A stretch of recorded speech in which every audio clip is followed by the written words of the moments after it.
They had healing technology that could regrow a limb in minutes. They had scanners that could diagnose a disease before symptoms even appeared. And yet, 3 of the Kaelith Empire's most decorated medics stood frozen in terror at the sight of a single human treating his own cut. Captain James Ford was 36 years old, and he had spent the last 6 months serving as humanity's liaison aboard the Aurelia, a massive alien research vessel belonging to the Kaelith Science Division. His job was simple on paper: represent human interests during a historic joint research mission between Earth and the Kaelith Empire.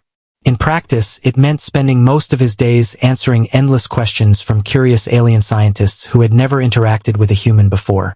The Kaelith were an advanced species, centuries ahead of humanity in medical technology.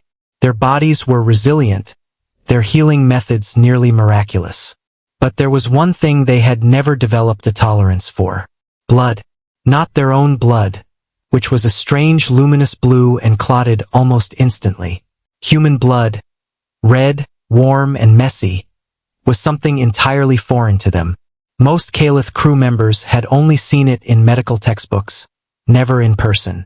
That changed on a routine maintenance day, when James was helping repair a damaged cargo hatch and sliced his forearm open on a jagged piece of metal. It wasn't a serious wound, just a clean 4-inch cut. But it bled freely, the way human wounds always did. James didn't panic. He'd patched himself up more times than he could count during his years in the military before joining the diplomatic corps.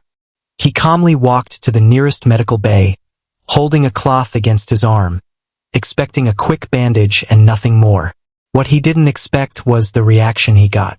The moment he stepped through the medical bay doors, the 2 Kaelith medics on duty, Dr. Vesa and her assistant, Torin, both froze mid-sentence. Their skin, a pale luminous blue, seemed to pale even further as their wide black eyes locked onto the blood soaking through James's makeshift bandage. "By the stars," Dr. Vesa whispered, backing away instinctively. What is happening to you?" James blinked, confused by the reaction. "It's just a cut. I need some antiseptic and a bandage, that's all." But the medics didn't move to help. Instead, they stared at the wound with a mixture of horror and disbelief, as if watching him bleed to death in slow motion. Torin fumbled for a communicator, his voice shaking. "Medical emergency. Human casualty. Medical Bay 3. Requesting immediate." Whoa, James interrupted, raising his uninjured hand. "It's a cut, not an emergency. I've had worse from shaving." Dr. Vesa looked at him like he'd lost his mind. "Your internal fluids are visibly escaping your body. How can you speak so calmly?" James suddenly understood the disconnect. Kaelith physiology was different.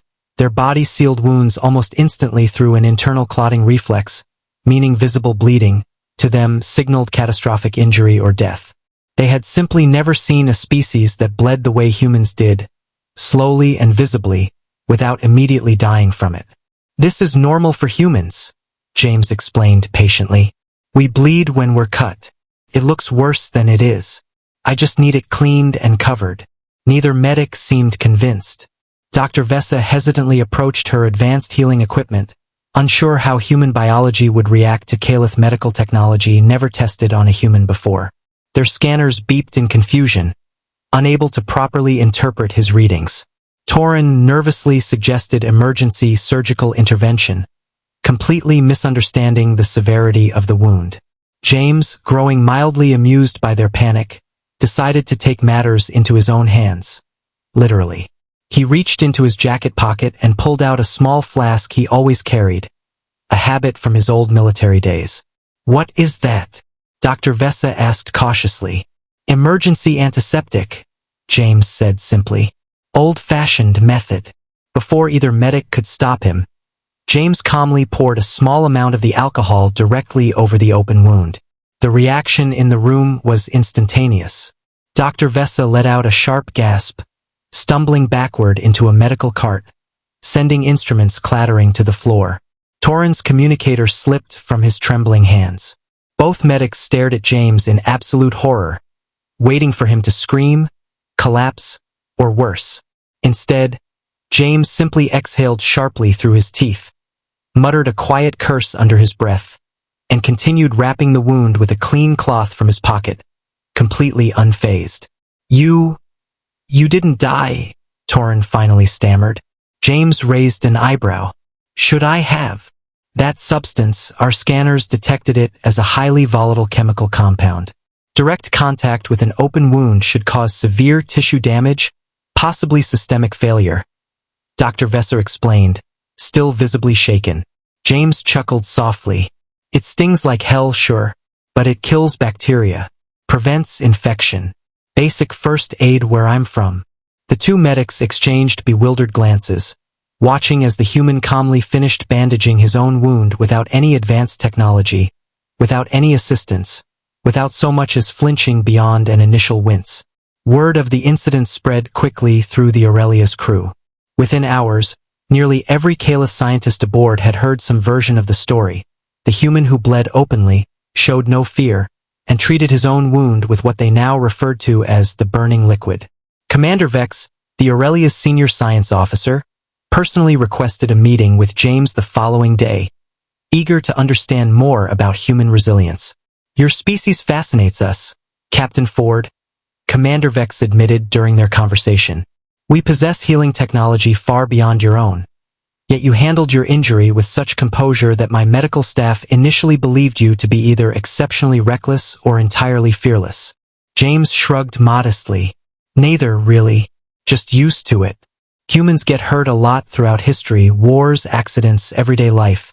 We learn early that bleeding isn't the same as dying. You adapt, you keep moving. Commander Vex studied him thoughtfully. Perhaps that is the difference between our species.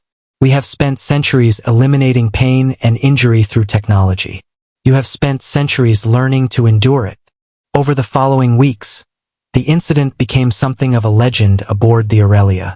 Dr. Vesa, initially traumatized by the experience, grew genuinely curious about human physiology and resilience, eventually requesting James's assistance in a joint research project studying human wound recovery compared to Kaelith biology. What began as sheer panic evolved into fascination, then mutual respect. Torin, still slightly nervous around visible human injuries, began keeping a small personal journal documenting human behaviors he found remarkable, chief among them, James's now famous first aid method, which the crew jokingly nicknamed the burning ritual.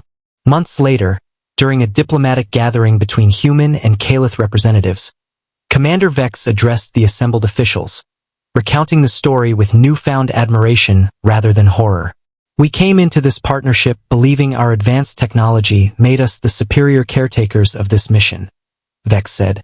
But Captain Ford taught us something no scanner or healing chamber ever could, that true resilience isn't the absence of pain, but the calm acceptance of it. James, standing quietly at the back of the room as always, simply smiled at the memory of two terrified alien medics, watching him pour alcohol over an open cut. Sometimes the smallest, most ordinary moments reveal the deepest truths about who we are. James Ford didn't set out to impress anyone that day. He simply did what generations of humans before him had done, faced a small pain with quiet composure, unaware that his simple act of self-care would leave a lasting impression on an entire species. Because sometimes, strength isn't found in grand gestures or advanced technology. It's found in the quiet, steady calm of enduring the small hurts life throws our way.